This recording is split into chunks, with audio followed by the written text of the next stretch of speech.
그런데 며칠 동안 일상생활에서 한 번씩 심장이 불편한 듯한 모습을 보이시더군요. 그래서 저는 남편에게 병원 예약을 잡아보라고 했고, 남편 역시 이번엔 장난이 아닌 것 같다며 예약을 하겠다고 했습니다. 그런데 그날 저녁 사단이 일어나고야 말았죠. 시아버지가 식사 중에 갑자기 쓰러지신 겁니다. 눈동자 흰자위를 보이며 경련까지 일으키시는 시아버지를 본 순간 시어머니는 비명을 지르셨고, 저와 남편은 시아버지를 흔들고 온 가족이 난리가 났죠. 그리고 남편이 시아버지를 바로 누이며 저에게 119에 연락을 하라고 했고, 저는 바로 휴대전화를 가지러 방으로 갔습니다. 그런데 그때 스톱! 스톱! 하며 시아버지가 일어나시더군요. 또 몰래 카메라를 하신 거였죠. 그 상황에 환자를 바로 누이고 CPR부터 시작해야지. 그렇게 소리만 지르고 흔들기만 하면 어떻게 하냐? 골든타임 다 지나간다. 천연덕스럽게 말씀하시는 시아버지를 보는데 걱정되는 마음을 장난에 이용했다는 것이 정말 화가 나더군요. 아버님, 이건 해도 너무 하시잖아요. CPR을 얼마나 잘 알고 있는지 테스트 해본 거야.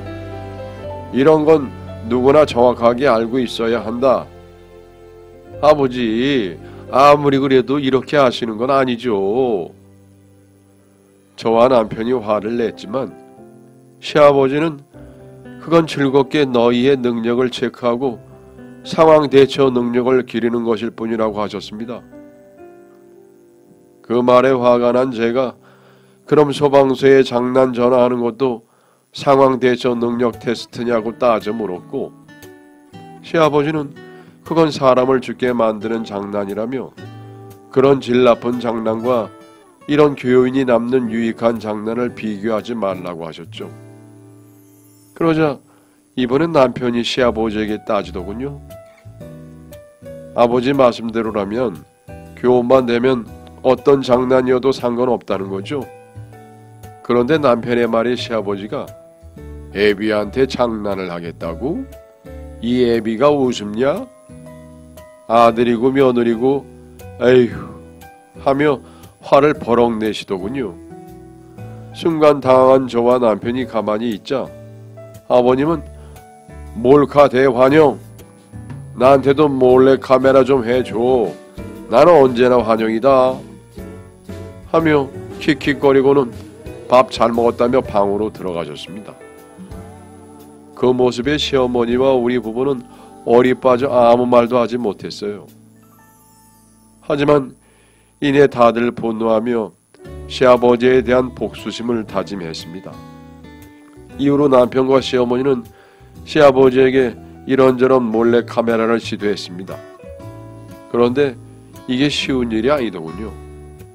가령 엄마가 교통사고에 당했어요 라든가 선호가 회사에서 잘렸대 이것저것을 시도했지만은 시아버지는 전혀 믿지 않으셨고 되려 어설픈 몰래 카메라를 비우셨죠. 심지어는 디테일이 부족했던 부분들에 대해 지적하시거나 그런 식의 몰래 카메라는 교훈이 없어서 안 좋다며 훈수까지 두셨죠. 이에 약이 바짝 오른 시어머니가 내가 당신 몰카 당하는 거 찍어놨다가 친구들이며 친척들한테 돌려서 망신 한번 크게 당하게 만들 거야 하고 벼르자 시아버지는 제발 그런 날이 왔으면 좋겠다고 웃으셨고 우리 부부와 시어머니는 더욱더 이를 갈았습니다. 그런데 진짜 문제는 시아버지가 아예 시어머니나 우리 부부의 말을 믿지 않는다는 것이었습니다. 어느 날 어머니와 함께 사람 많은 마트에서 장을 보다가 다른 사람이 무거운 카트에 세 번째, 네 번째 발가락에 깔리면서 다치는 일이 생겼죠. 다친 어머니가 걷지도 못하셨기에 서둘러 병원으로 모시고 가면서 아버님께 전화를 드렸어요. 그런데 제 전화를 받으신 시아버지는 또 장난이라고 생각하셨는지 저에게 연기 잘한다며 올 때 과자 좀 사오라고 말하고 끊어버리셨죠. 결국 병원으로 옮겨진 시어머니는 복합골절로 수술을 받게 되었고, 시아버지는 뒤늦게 이를 알고 정말로 미안해 하셨습니다. 그렇게 미안하면 제발 그 몰래 카메라 좀 그만해요. 그놈의 장난 때문에 마누라 아픈 것도 못 믿고 말이야. 그날 시아버지는 시어머니에게 많이 미안했는지 이제 다시는 몰래 카메라를 하지 않겠다고 단단히 약속을 했습니다. 하지만 그 약속은 완전히 지켜지지는 않았습니다. 다행히 평소에는 몰래 카메라를 하지 않으셨지만 가끔 친구분들과 술을 마셨을 때는 또 그 못된 버릇이 나오기 시작을 했죠. 문제는 예전과 달리 한층 더 심각해진 몰래 카메라는 것이었습니다. 심지어 친구분들까지 끌어들여 아무런 교훈도 의미도 아무것도 없는 그냥 장난을 치셨어요. 술을 드시다가 친구분이 시어머니에게 전화를 걸어 시아버지가 술 마시기 내기하다가 급성 알코올 중독으로 사망했다고 하는 식의 맥락도 의미도 적정선도 없는 장난이었죠. 그래놓고 다음날 시어머니가 잔소리를 하면은 술에 취해 기억이 나지 않는다며 모르쇠로 일관하셨습니다. 그 때문에 시어머니와 다투기도 하셨고, 남편은 아버지와 이야기를 안 하겠다고까지 했죠. 이쯤 되니 이 사태를 그냥 두고 볼 수만은 없었습니다. 결국 제가 나서보기로 했죠. 물론 시어머니 그리고 남편과 작전을 짰어요. 우리의 계획은 시아버지가 매번 당하는 우리의 심정을 알게 만드는 것이었죠. 며칠 동안 작전을 짜고 준비를 한 우리는 가족끼리 회식을 하자며 시아버지가 좋아하시는 음식을 만들어 술판을 벌였습니다. 그리고 남편이 계속 술을 권해서 시아버지가 만취하게 했습니다. 남편은 술에 취해 골아떨어진 시아버지를 침대로 옮긴 후 늦은 시간까지 부지런히 몰래 카메라에 세팅을 해둔 우리는 만발의 준비를 마쳤고, 연기는 자신 없다고 하신 시어머니는 집에서 멀지 않은 호텔로 가셨습니다. 집안의 모든 상황은 미리 설치해둔 펫 카메라로 보실 수 있으니까요. 그리고 다음날 아침 저는 긴 머리 가발을 썼어요. 회사에 휴가를 낸 남편은 큰 변화를 줄 수 없었기에 조금 수척해 보이도록 화장만 해주었죠. 그리고 아침 8시 잠에서 깨어난 시아버지가 시어머니를 찾는 소리에 저는 방으로 달려왔습니다. 그리고 과거를 떠올리며 연기를 시작을 했죠. 아버님. 저는 시아버지의 손을 잡고 이곳저곳을 살피는 척 했습니다. 얘가 왜 이래야 하는 표정으로 저를 바라보시는 시아버지를 보며 입술을 파르르 떨고는 다급히 남편을 불렀죠. 여보, 아버님 깨어나셨어. 뭐? 아버지가? 남편의 어설픈 연기에 웃음이 나올 것 같았지만 입술을 깨물었습니다. 그리고 남편은 아버지 하며 시아버님을 껴안았죠. 너희 지금 뭐 하는 거냐? 하는 시아버지에게 남편과 저는 맞춰놓은 대로 말하기 시작했습니다. 아버님, 예전에 알코올성 치매 진단 받은 거 기억 안 나세요? 아버지 쓰러지시기 전에 저희랑 오랫동안 병원에 다니셨잖아요. 전혀 기억이 안 나세요? 치매? 내가? 남편은 아버지가 술 드시고 주사나 폭언이 너무 심해져서 가족들이 병원에까지 데려갔음에도 불구하고 계속 술을 마셨고 2년 전 결국 알코올성 치매 진단을 받으셨다고 했습니다. 그리고 치매 진단을 받고 얼마 뒤 정신을 놓고 계속 누워만 계셨다고 했죠. 그 말에 시아버지는 무슨 소리냐며 어제 술같이 마셨고 지금 숙취도 있다고 하시길래 이번엔 제가 나섰습니다. 아버님, 그게 숙취가 아니라 주사 때문에 그런 거예요. 이가 회사도 그만두고 매일 아버지 주사 놔드리고 했어요. 아버님의 안색과 떨리는 손을 보니 이제 저희의 연기를 조금씩 믿으시는 것 같기도 했습니다. 어머, 손 떠시는 것 좀 봐. 안 되겠다. 여보, 어서 최 박사님께 연락드려요. 아버님 깨어나셨다고요.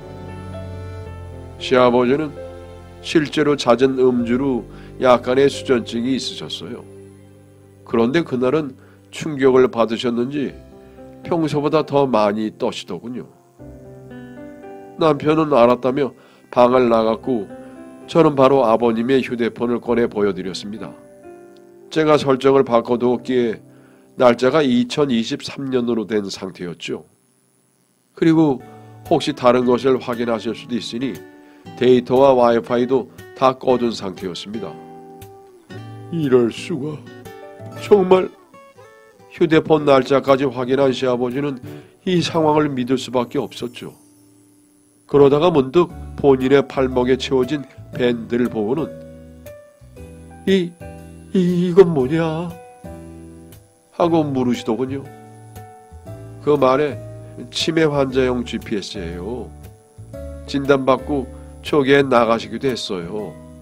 라고 대답을 했죠.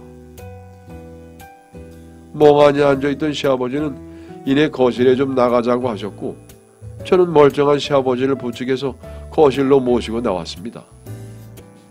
하룻밤새 커튼이 바뀌어버렸으니 집안 분위기가 달라져 보이셨겠죠. 네 엄마는?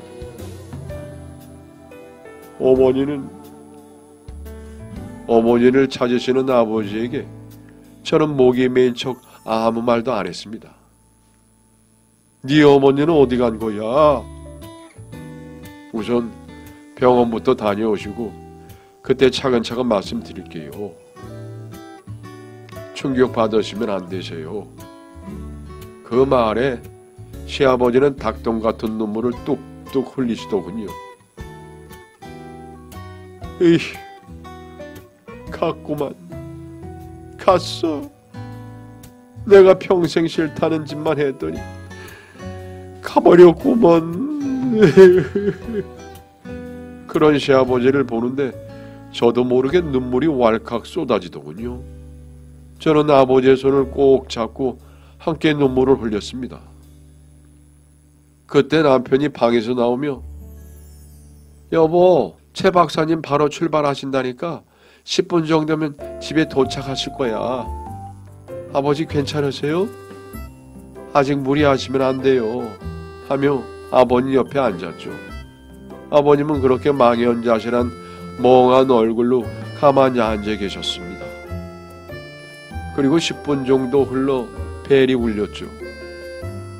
그 소리에 제가 최 박사님 오셨나봐요 하며 달려나갔고 현관문을 열자 김기택 몰래카메라 대성공이다 하며 최양미 박사님, 아니 우리 시어머니가 들어오셨습니다. 순간 어안이 벙벙해지신 시아버지는 잠시 상황을 살피시더니 시어머니를 안고 엉엉 물어버리셨어요. 그리고 시어머니 역시 시아버지를 꼭 안아주며 그러니까 왜 내 말을 안 들어 하시곤 웃으셨죠. 잠시 후 감정을 추스리신 시아버지는 자신이 속았다는 것을 완전히 알게 되셨습니다. 그리고 이런 장난을 하면 어쩌냐고 뭐라 하셨지만 남편이 교훈만 되면 어떤 장난이어도 상관없으시다면서요 하며 받아쳐버렸죠. 그 말에 시아버지는 할 말이 없으신지 아무런 대답도 하지 못하셨습니다. 그날 이후 시아버지와 시어머니는 더욱 금슬이 좋아지셨어요. 우리 부부와 시어머니는 그런 시아버지를 놀리곤 하죠. 이런 거 보면은 몰래카메라가 나쁜 것만은 아닌가 봐요, 아버지. 그러게, 얘 생각난 김에 그날 영상 좀 다시 틀어봐라. 그럴까요? 아버님 괜찮죠? 시아버지는 그날 이후 심한 장난도 그만두셨고 술도 완전히 끊으셨습니다. 지금은 온 가족이 사이좋게 잘 지내고 있습니다. 다만 시아버지가 저를 좀 못 믿으시는 것 같긴 하네요. 나중에 저에게 어떻게 그렇게 감쪽같이 속일 수 있었냐고 물으시더군요. 그래서 아버님이 지도해 주신 덕분이라고 했더니 호탕하게 웃으셨지만 제대로 당했던 게 내심 충격이긴 했나 보더라고요. 한동안은 제 말이 조금만 안 믿긴다 싶으면 진짜냐? 연기를 잘해서 믿을 수가 있어야지 하며 꽁시렁거리시긴 해요. 하지만 여전히 화목한 우리 집이랍니다. 오늘은 아버님이 좋아하시는 해물탕을 끓여야겠습니다. 저도 이런 신뢰를 회복해야 하니까요. 지금까지 제 이야기를 들어주셔서 감사합니다. 안녕히 계십시오.